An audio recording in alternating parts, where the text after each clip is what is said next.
हाँ बोलिए ना। हाँ मनीष भैया नमस्कार। नमस्कार। हम खोज खबर से बोल रहे हैं भैया, मुकेश कुमार।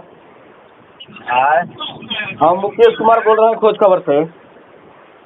खोज खबर। जी खोज खबर भोजपुरी से बोल रहे हैं। हाँ हाँ बोलिए ना। क्या हाल है भैया? ठीक है। कहाँ है?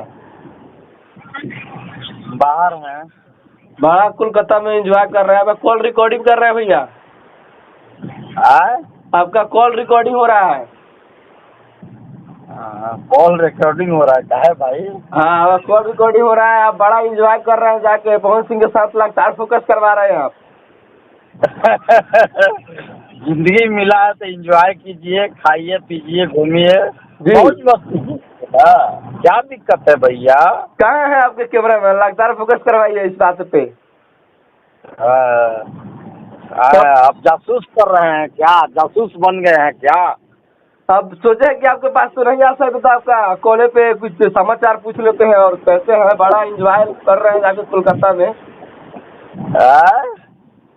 कैमरामैन से बड़ी मॉडल को दिखवा रहे हैं कि लगातार फोकस कीजिए। और सब आप बताइए ना भैया। हाँ ठीक है। और कब तक आना है पटना? पटना नहीं रहते हैं ना। लॉलीपॉप मैडम वाले क्या हाल है भैया? गाना का नहीं आ रहा है।